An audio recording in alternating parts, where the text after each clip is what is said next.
شہرپسندوں کی کرم امن معاہدہ سبوتاژ کرنے کی سازش، لوور کرم کے علاقے بگن میں سرکاری گاڑی پر firing, deputy commissioner Javed Mehsud سمیت 3 پولیس اہلکار اور 2 FC اہلکار زخمی۔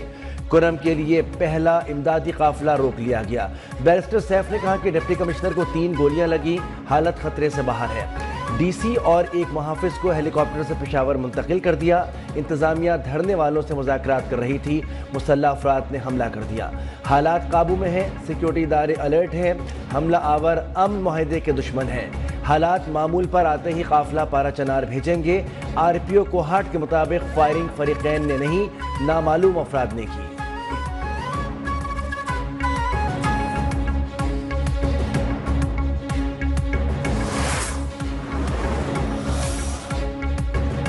چالیس سے 50 شہرپسندوں کے ڈپٹی کمشنر کرم پر فائرنگ کرنے کا انکشاف، امن کمیٹیوں کی گارنٹی کے باوجود فائرنگ ہونا تشویشناک قرار۔ کرم واقعے سے متعلق تحقیقاتی اداروں کی ابتدائی رپورٹ تیار۔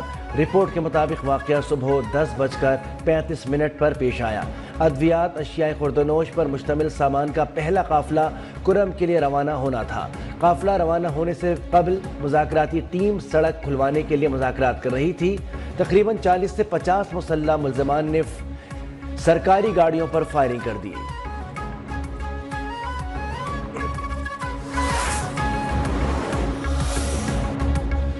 لوور کرم میں سرکاری گاڑیوں پر فائرنگ کا واقعہ امن معاہدہ سبوتاژ کرنے کی سازش قرار۔ صدر اور وزیر اعظم اور وزیر داخلہ کی فائرنگ کی مذمت۔ صدر آصف علی زرداری کا کرم میں امن کی کوششوں کو نقصان پہنچانے والوں کے خلاف سخت کارروائی کی ضرورت پر زور۔ کہا شہرپسند عوام کے دشمن ہیں، وہ فساد پھیلانا چاہتے ہیں۔ وزیر اعظم شہباز شریف بولے انسانیت کے دشمنوں کو کامیاب ہونے نہیں دیں گے۔ وزیر داخلہ محسن نقوی کا کہنا ہے کہ زخمی ڈپٹی کمشنر کو بہترین طبی امداد دی جا رہی ہے۔ بلاول بھٹو بولے امن و امان کا قیام خیبر پختونخوا حکومت کی ذمہ داری ہے، اس پر کوئی عذر قابل قبول نہیں ہو سکتا۔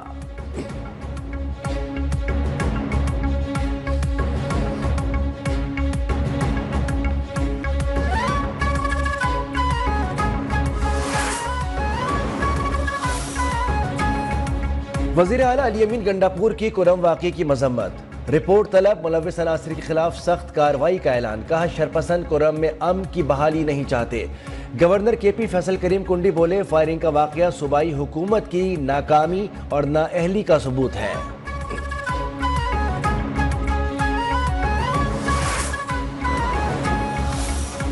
خیبر پختونخوا حکومت کی صوبے میں رٹ ختم ہو گئی۔ KP حکومت کا فوکس صوبے پر کم، اڈیالہ جیل کے قیدی پر زیادہ ہے۔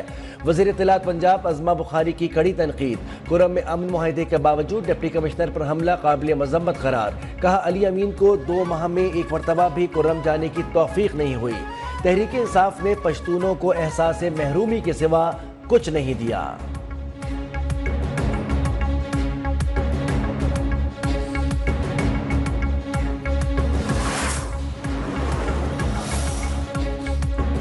ضلع تربت کے علاقے ڈھنگ میں بس پر دھماکہ، ایک شخص جاں بحق، پولیس افسر سمیت 35 افراد زخمی۔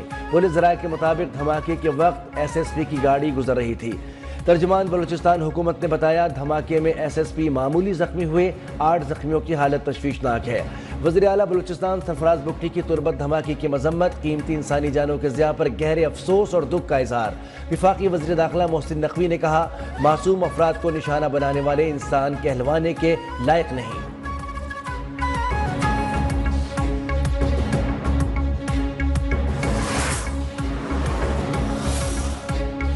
دہشت گردی روکنے کے لیے لیویز اور پولیس نہیں، پولیس میں چین آف کمانڈ ہے اور لیویز فورس کو ریونیو افسر کنٹرول کرتا ہے۔ ریونیو افسر کس طرح امن و امان کو کنٹرول کر سکتا ہے؟ وزیر اعلیٰ بلوچستان سرفراز بگٹی کا اسمبلی میں اظہار خیال۔ کہا بلوچستان میں امن و امان کے لیے 2 نظام نہیں ہونے چاہیے۔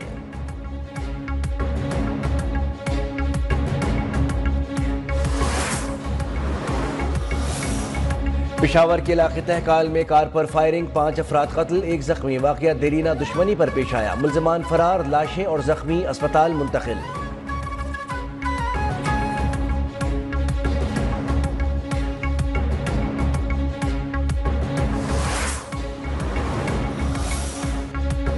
پیر تک مسئلہ حل نہ ہوا تو جنا اسپتال کا سربراہ تعینات کر کے توہین عدالت کر لوں گا، وزیر اعلیٰ سندھ مراد علی شاہ کا اعلان۔ کہا کہ سب سے بڑا اسپتال بغیر سربراہ کے چل رہا ہے، کراچی کے مسائل ہمارے پیدا کردہ نہیں، حل کرنا ہماری ذمہ داری ہے۔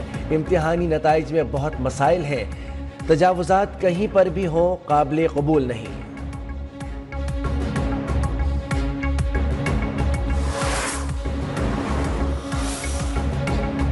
اندرون سندھ 80% طلبہ کو پاس، کراچی میں 70% کو فیل کر دیا گیا۔ ایم کیو ایم رہنما ڈاکٹر فاروق ستار نے کہا امتحانی بورڈ کو تباہ و برباد کر دیا گیا، کراچی کے نوجوانوں کا مستقبل تاریک کیا جا رہا ہے۔ چیئرمین میٹرک بورڈ شرف الدین کو چیئرمین انٹر بورڈ لگا دیا گیا، کیا ان کے پاس کوئی اور آدمی میرٹ پر لگانے کے لیے نہیں؟ ہر شعبے میں سیاست کی جا رہی ہے۔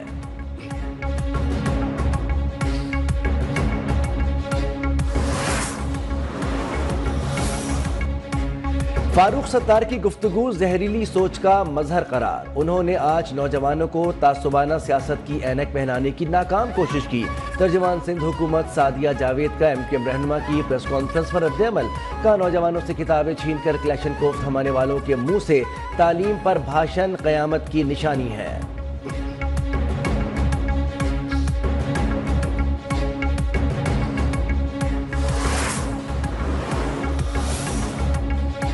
پوری نسل کو گمراہ کیا گیا، چور ڈاکو جیسے الفاظ کو کلچر بنا دیا گیا، جمہوریت میں ایک دوسرے کی بات سنی جاتی ہے، حکومت ملک میں امن سیاسی استحکام چاہتی ہے۔ وفاقی وزیر احسن اقبال کا تقریب سے خطاب، کہا پی ٹی آئی اور حکومت کے ڈائیلاگ کا نتیجہ اچھا نکل سکتا ہے، ملک تب ہی ترقی کرے گا جب مثبت سوچ پروان چڑھے گی۔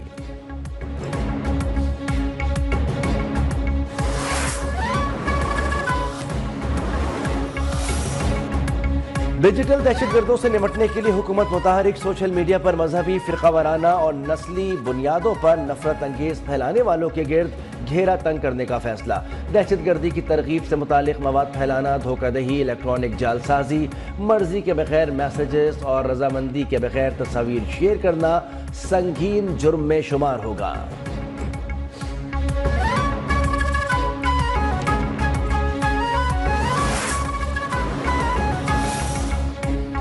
26 نومبر احتجاج کیس، مزید 40 پی ٹی آئی ورکرز کی ضمانتیں منظور، رہائی کا بھی حکم۔ انسداد دہشت گردی عدالت اسلام آباد کی جانب سے گزشتہ روز منظور ضمانتوں کا تحریری فیصلہ جاری۔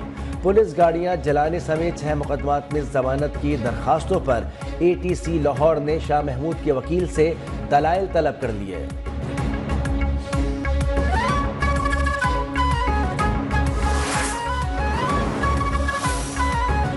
جسٹس امین الدین خان کی سپریم کورٹ تعیناتی کا معاملہ، رجسٹرار آفس اعتراضات کے خلاف ان چیمبر اپیل سماعت کے لیے مقرر۔ جسٹس جمال مندوخیل 6 جنوری کو چیمبر میں اپیل پر سماعت کریں گے۔ سابق chief justice Peshawar high court Waqar Seth مرحوم نے آؤٹ آف ٹرن تعینات چیلنج کی تھی۔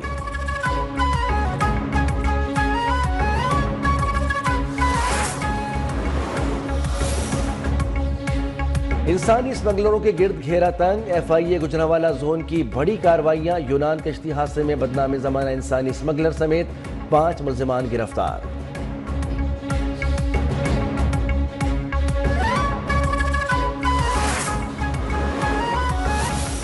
We live in the challenging time in the wake of complex global and regional environment. The interplay of geopolitics and geoeconomics is having profound effect on nations globally. خطے میں طاقت کے توازن کو برقرار رکھنا ہماری ذمہ داری ہے۔ Air chief marshal Zaheer Ahmed Babar Sidhu کا پاکستان نیول اکیڈمی میں پاسنگ آؤٹ پریڈ سے خطاب، کہا پاکستان نیوی سمندری حدود کی حفاظت میں کلیدی کردار ادا کر رہی ہے۔ دنیا کو متعدد چیلنجز کا سامنا ہے، عالمی سطح پر مختلف چیلنجز کا سامنا کرنے کے لیے تیار رہنا ہوگا۔ سری لنکا کے مڈ شپ مین بھی آج پاسنگ آؤٹ پریڈ میں شامل۔